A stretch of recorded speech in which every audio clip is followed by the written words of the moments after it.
Good morning, beloved of God. It is good to be with you today. It's especially good to be with you today because I just got back from Atlanta, Georgia, which is just about as humid as the greater Boston metro area, I have to tell you. Although a little bit warmer, not a lot. I was there with a young clergy group called Bethany Fellows, which is pretty fantastic, and I would love to tell you more about it some other time. We got to be at Ebenezer Baptist Church, where Martin Luther King Jr. preached pretty regularly, where he was one of the pastors. Raphael Warnock currently is the senior pastor. As I said, I have a lot to share about that. That's not my focus today, and not exactly why I bring up the trip. I bring up the trip today to tell you a story about who I sat with, or sat next to better, on the flight back home. A young guy named Ryan from Birmingham, Alabama. I'm not usually great with names, but I remembered because my person is also named Ryan, so it was easy as a mnemonic. He's a recent college grad, and he's working as a European grocery importer. Pretty sweet gig right out of college, right? A European grocery importer. So he's the guy who goes and finds those nice sausages and cheeses and makes sure that Whole Foods brings in the best ones. He was on a connecting flight to Iceland, of all places, and we sat next to each other, and the flight was a little slower going than we thought it would be to get off the ground, so we sat to chit-chat, as I'm wont to do. We talked a while about what he does, and I was genuinely very interested because I had no idea how I get those nice cheeses at Whole Foods, and he had a lot to tell me about it. And then, the moment comes, he asks, what is it that you do? The ordained folks in the room are like, oh, I see where this is going, right? This time I did not lie, although I have before massaged the truth. Sometimes you say, oh, I work in the nonprofit world. You know? I didn't. This time I said, I'm a pastor. The odds are a little better in the South that will be met with less disapproval than other places. Except this time, the kind of lights went funny in the room, right? He said, oh, wow. And then telling that I was uncomfortable, watching him be uncomfortable, he was like, cool. He kind of tracked around to see where things were going. It was a little bit awkward, and I could feel the tension in myself. So I literally leaned in and made it even a bit more awkward. And I said, what's your spiritual background? You got to feel out for the moment. You got to know when the timing is right on that. But there was such a response that I was like, there's a story there. People don't usually have that kind of deer in the headlights unless they've got a story to share. So I at least opened up the conversation. And things flowed out pretty interestingly. He shared this really poignant story about how he grew up in a well-known mega church, which I won't name, but is really big. We're talking like 50,000 people a Sunday across all their locations. And his family members had served in that church. He was really involved, but he drifted away. And I won't go into all the details, but he finished his story with this sentence. He said, I still really love God, but I just can't stand Christians. He said they treat all these people real bad, and they make church about politics. They don't let it be about what it's supposed to be about. And I said, I hear you. I've been part of churches like that before, and they stopped working for me too. Then I said, what do you think church is supposed to be about, though? And he said a real poignant sentence. He said, I think church is about helping people find hope. Pretty cut and dry. The theologian in me would probably want to add lots of addendums about sacrament and all this other stuff, but when push came to shove, this guy kind of nailed it. He thinks church is about helping people find hope. In today's gospel reading, we find ourselves standing with the disciples as Jesus asks them a question that truly rings through the ages. Who do you say I am? I think it's a question that's weightier than it might seem at first. And perhaps it's a question we ought to be answering for ourselves today, because we are in a cultural moment that is marked by, you list it, polarization, fear, troubling alignment of Christianity with forces that keep us divided from one another and angry with one another. I see some knowing nods, some knowing glances. We get this, right? We live in a time when the public perception of Christianity is, to put it mildly, deeply conflicted along those same lines. Ryan Burge is a sociologist of religion, and he notes a pretty steady decline in religious affiliation in the United States all across different demographics. But he says it's especially pronounced among the younger generations. No surprise, we've been saying that story for about 50 years. Over the last decade, though, it has gone faster than it had been going in the past. The portion of people who now identify with any religion across all demographics has dropped by 11. But the demographic Generation Z, that's age 12 to 27 nowadays, it drops to about 50% disaffiliation. About 50% of Gen Z believes in either nothing in particular or actively self-references as atheist or agnostic. And when you ask these folks why they don't associate with any religion in particular, the main reason they give is that to them, faith seems synonymous with judgment, hypocrisy, bigotry. Not what you want to be known for, right? So on the one hand, we have this very vocal, very well-publicized version of Christianity that's increasingly entwined with a pretty narrow vision for American identity. One that seems more invested in power and regulating the behavior of other people than it is in this other vision of building a beloved community. Things like spiritual transformation that Jesus proclaimed. And on the other hand, we see a broader cultural movement that's increasingly hightailing it, right? They're distancing themselves from organized religion altogether. Because they've concluded that if this is what Christianity is about, I'm going to wash my hands of it. I will just do something else. So in the midst of this dilemma, I think, sits us. We sit with Jesus, and he might even just be to us saying, "Who do you say that I am?" So we jump into the texts. The text here, rather. The crowds, they venture these guesses. 3 that might hedge him in, depending on how you listen to him. We got John the Baptist, maybe. Elijah, or another one of the prophets. And if you read into that, you might be hearing overtones, a political dissident, a miracle worker, a religious reformer. So in the midst of that, Peter is presented as nailing the right answer. But he still leaves us with an enigma. The text says he calls Jesus Christos, or the Anointed One. So what do we take of that, right? Well, the debates on how we answer that question, how we solve that enigma, what that means, that's confounded and divided Christians for centuries hence.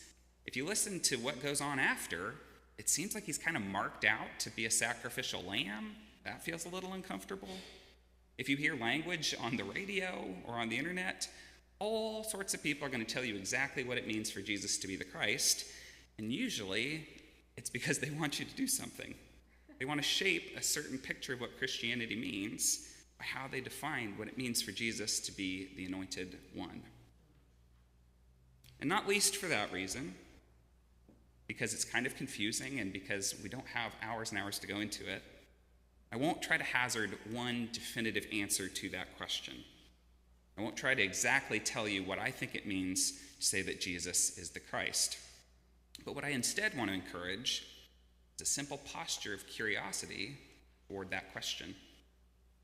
The one thing I want to insist upon is that it's really important that we be asking the question, what does it mean for us today to say that Jesus is the Christ? Where we sit with that question, how we allow the pondering itself to change our whole approach to our own lives and our common life as a church, that will be the difference. That will be the difference in the story we tell about who Jesus is. And when I try to do that, when I try to spark curiosity in myself, I look to trusted elders who've walked this road before me. And one of those is the late Marcus Borg.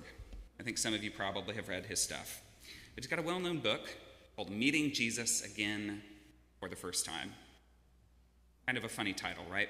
But it assumes that most of us have some version of Jesus that we grew up with or were presented with culturally. And he challenges us in the face of that to adopt a posture of curiosity. He invites us to see Jesus with fresh eyes, to kind of peel back the layers of well-known tradition and worn-out expectation and encounter the radical, transformative love at the heart of Jesus' ministry. Borg invites us to see Jesus not simply as an answer to be argued over or memorized, but, quote, as a relationship to be experienced. Someone who calls us to embody God's love, mercy, and justice. The stakes on our willingness to do just that are actually pretty high right now, because we live in a divided and challenging moment of history. Give me an amen if you know what I'm talking about. Amen. A little louder. It's crazy out here, right? People are out there looking for the kind of faith we've got, though. Not least just this guy from Birmingham who I sat next to on a plane. Do you guys know you are probably the best kept secret in American Christianity? You have the kind of community that people are looking for. You have the kind of theology that people deep down in their bones knows just tells a truer story about God. You, in many ways, are the best kept secret of American Christianity. So the question for us as progressive Christians is this: how can we not only renew our own curiosity enough to let it renew us, but how can we also spark curiosity about the Jesus that we know? The Jesus who breaks down barriers, who eats with outcasts, who preaches good news to the poor, who calls us to be peacemakers. I believe the way forward lies in learning how to have good spiritual conversations. Conversations that are both brave and safe. Brave, safe. Conversations like this, they get beyond that surface level and they venture right into the heart of what truly matters about the human condition. At the same time, though, they surrender judgment. They don't really land on a right answer. They're not concerned with competition for truth because they kind of lean into this idea that truth is non-competitive. Now, hear me out. I know a lot of us grew up hearing that polite people don't talk about politics, religion, or money, right? But if we read the Gospels, what is it that Jesus talks about all the time? Religion, politics, and money, right? All the time. So if we want to be like him, we better be ready to buckle up and have some interesting conversations. If we want to get this secret out there to the people who are ready to hear it, we better be prepared to have those kind of conversations. And I think to do that, we need to balance those conversations in ways that are both brave and safe. What the heck do I mean, though? Well, first we need to be brave. Brave questions, they invite us to go deeper than everyday small talk. They help us move beyond the superficial and explore what really matters in life. An example of a brave question might be something like, what's your spiritual background? It's kind of open-textured. It's not saying, well, where do you belong at church, right? What church do you belong to? It opens the door, though, for vulnerability, for honesty, for sharing experiences more than right answers or beliefs that often stay hidden. And it takes bravery because, frankly, it's a little bit weird, especially in New England. It's a little bit weird to lead with those kind of questions. It calls us to own the awkward and to be prepared to share our own faith story as well. It might feel a little like losing your life, exactly the same as Jesus dying on the cross, right? But there's some risk involved, and we might willingly embrace that because of what good thing is on the back end. At the same time, I don't think bravery alone is really enough either. We also need what we might call safe gear. You know what I'm talking about? Where we bravely open up a spiritual topic, but then we let the conversation be safe enough for the other person to actually engage without fear of judgment, without a need to be defensive. Safe questions, safe conversation is about learning about the other person more than it is us sharing what we think. It's about centering their spiritual experiences, their hopes, their fears, with no set expectations of a right answer or a little bow going on the end of the conversation. A safe follow-up might be something like, what does that mean to you today? It shows genuine interest with where somebody's at, but there's no pressure for them to give you back what they think you want to hear. When we balance these brave and safe conversations, I think we can create an environment where curiosity thrives. Recently, I was at a wine tasting at a local shop, and I struck up a similar kind of conversation with the owner. We started on the usual topics, but as we got talking, I mentioned my partner Ryan and my involvement in the church. Not in a forced or preachy way on either of those things, just because they're natural parts of my life. When I talk about what I do, those are the things that come up. That and our cat, which she also found interesting. Halfway through, though, the shop owner kind of paused, and we'd gone past these subjects, but she tapped back in on him. She was clearly surprised and had been puzzled a little bit, but wanted to do the processing on her own timeline.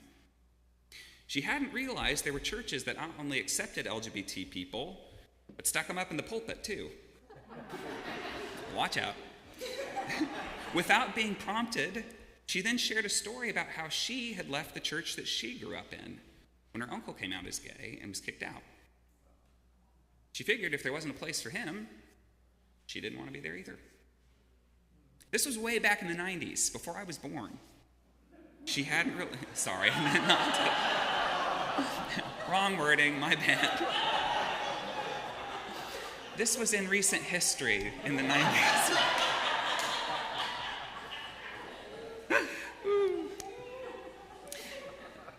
This was in the early 90s.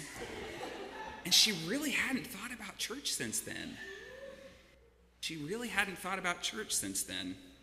And by the end of our conversation, I had sampled some excellent wines, and I even purchased a bottle. And at that point, she asked what church I was part of. It would have been a bad move to have not purchased a bottle of wine, so let that be in your mind as well. She asked what church I was part of. And I shared, and she said, well, I live too far away to visit, but that's the kind of church I would think about visiting. I don't think it would have registered as particularly profound for either of us, that conversation we had. And I have never seen her actually visit our church, just like she said she wouldn't. So no harm, no foul, right? But I feel confident that this woman took a next step in her spiritual journey, even if it was a small one. She went, on the one hand, from not having thought about faith in over 30 years to at least hypothetically imagining herself visiting one. She went from not thinking about it in over 30 years to imagining herself in a church. In short, she grew in curiosity. She opened up to thinking about faith for the first time in a long time. And as much as we'd like more people to come to church and actually visit, as much as we'd like to see these big moments of transformation on our timeline, that thing she did is actually the win that matters. That thing where people around us are equipped to take whatever their next step is on their path. That's the win that matters. Like I said, it wasn't a monumental exchange. There wasn't really a measurable outcome. But that's the kind of conversation I'm talking about when I talk about conversations that are brave and safe. It wasn't about changing anybody's mind or pushing an agenda. It was about being honest, open, creating a little pocket where everybody there felt like they could just share their story. And for me, as a Christian, it was about embodying an alternative picture of what it means to follow Jesus. Have you experienced conversations like that? The power of conversations like that when someone is genuinely interested in you just because? When they ask the right questions, you not only understand each other better by the end of those conversations, but you understand yourself better by the end of those conversations. These are the moments where transformation really happens. And frankly, these are the conversations that our world so desperately needs right now. What if we were a people that was known for earnest spiritual curiosity? What if we were people who could start really good conversations with no strings attached? Conversations where people felt truly seen, truly heard, and truly loved just because.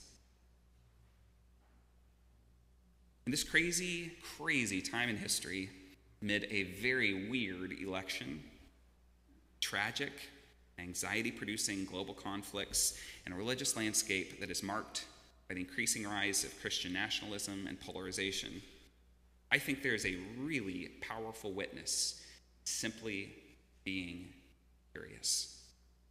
Curious about who Jesus is. Curious about who our neighbors are. Curious about how we can embody Christ's love in the world. So that's my encouragement today. Let's be people that foster curiosity. Let's be brave enough to ask deep questions and safe enough to listen without judgment. Let's follow Jesus in a way of radical love, and justice, and inclusion.